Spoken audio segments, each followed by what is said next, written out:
ప్రజ్ఞకి ఈ పంచజ్ఞానేంద్రియాల ద్వారా ఏర్పడినటువంటి విషయానుబంధమే ప్రపంచం అంటే ఆలోచన అని అర్థం. ఆలోచన ఏదో కాదు, పంచభూతాత్మకమైన అనుభవమే ఆలోచన. ఇంకా ఆలోచన అంటే ఏముంది? ఇవాళ మనసుకు అదే అనిపించింది. మనకి పగలు సూర్యుడు ఇవన్నీ కాకుండా రవి గారు, మన దగ్గర ఒక బ్యాటరీ లైట్ ఉంది అనుకోండి, మన రాత్రిపూట ఒక దీపం ఉంది మన దగ్గర. రెండోది ఏంటి, ఆ దీపంతో ఏం చేస్తాం చెప్పండి? దీపం వెలుగునిస్తుంది. ఆ దీపం వెలుగు నుంచి రెండోది ఏంటి చెప్పండి? ప్రయాణం ఉంది కదా దీపంతో, ఆ ప్రయాణమే కదా. ఆ వెలుగుతో ఏం చేస్తాం చెప్పండి? ప్రపంచాన్ని చూస్తామనేది బదులు మనకు కావాల్సిన దాని వైపు మనం దాన్ని అటువైపు దాన్ని ఫోకస్ చేస్తాం. ఆ ప్రకాశాన్ని ఆ వైపు మనం దాన్ని ప్రసరింపజేస్తాం. ప్రకాశాన్ని అటువైపు ప్రసరింపజేస్తాం. అది రెండోది. ఆ తర్వాత మూడోది క్రియ. ఒకటి వెలుగు, రెండు అటువైపు ప్రసరింపజేయటం. ప్రసరింపజేసిన తర్వాత ఆ తర్వాత జరిగే ప్రక్రియ ఏదైతే మూడేగా.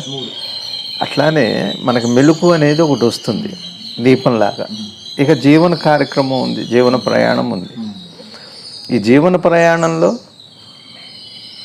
మీరు మనసు దేని మీద పెడతారో దాని మీద. అంటే మీకు వెలుతురు లాంటిది ఎరుక వెలుతురు లాంటిది అంతే.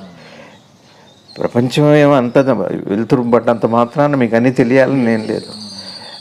అది ఎటు మీరు దాన్ని పెడతారో, ఎరుకని దేని మీద పెడతారో అది తెలుస్తుంది. ఇంకా దాని పేరే ఆలోచన. అక్కడి నుంచే ఆలోచన అంటే అది. ఎరుక ఒక విషయం మీదకి ప్రసరింపజేసినప్పుడు ఎరుకని, అదేగా సంకల్పం అంటే.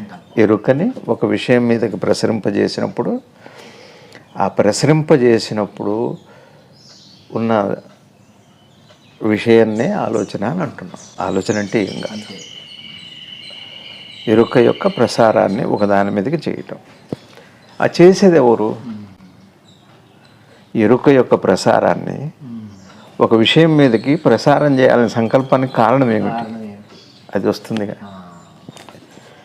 ఎరుక ఎప్పుడైతే దేహంతో సంబంధం పెట్టుకుందో, ఒకటి అంటే మీరు దీపం వెలిగించిన తర్వాత ఇక పని ఒకటి, ఎటు పెడతామన్నది, మీరు ఏం చూడదలుచుకున్నారు అన్న దాని మీద ప్రసారం చేస్తున్నారు కదా, అది రెండోది కదా.